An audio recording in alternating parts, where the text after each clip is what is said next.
Salut à tous et bienvenue sur la chaîne 12 points. Dans cette vidéo, je vais vous parler de la Grèce.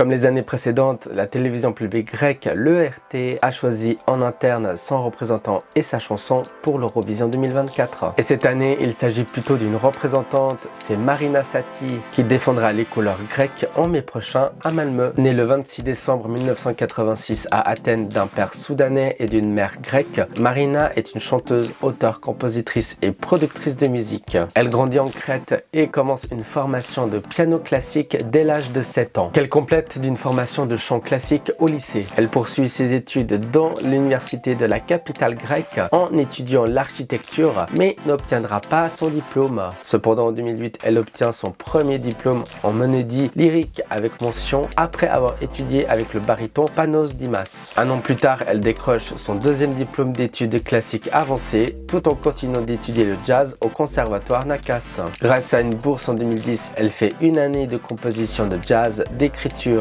et de production contemporaine au Berklee College of Music de Boston aux États-Unis. En 2016, elle sort son premier single Coupes qui atteint plus de 24 millions de vues sur YouTube. En 2017, elle sort son deuxième single Mantissa. L'organisation internationale Global Citizen nommera ce dernier chanson de l'année. Ce succès lui permet de signer avec le label Universal Music. Elle crée cette année-là le groupe Fondé, un groupe a cappella interprétant des chants polyphoniques traditionnels. En 2022, Marina sort son premier album, Yena, qui reçoit un excellent accueil commercial et critique. Cette année, elle représentera donc son pays, la Grèce, à l'Eurovision à Malmö avec la chanson Zari. Avant de continuer cette vidéo, n'hésitez pas à la liker, à vous abonner et bien sûr d'activer la petite cloche pour ne louper aucune future vidéo pour suivre cette grande aventure que sera l'Eurovision 2024. La chanson Zari, qui veut dire dé en français, incarne le désir profond de fusionner les anciennes et les nouvelles cultures ainsi que les traditions de la Grèce. À travers ses paroles, elle explore les thèmes de la chance. De plus, Marina cherche à briser les stéréotypes souvent associés à la culture grecque,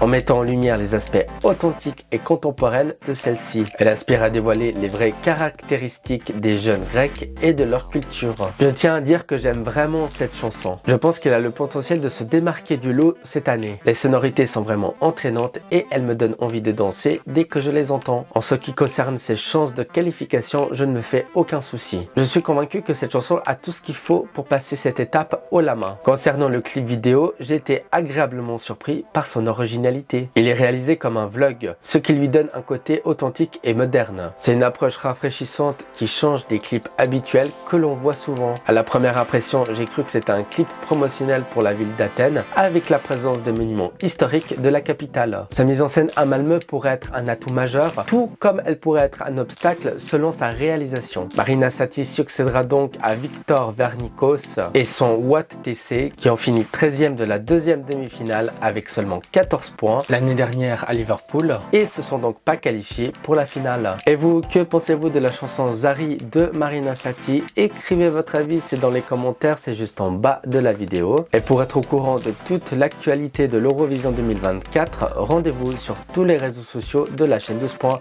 et moi je vous dis à bientôt, ciao.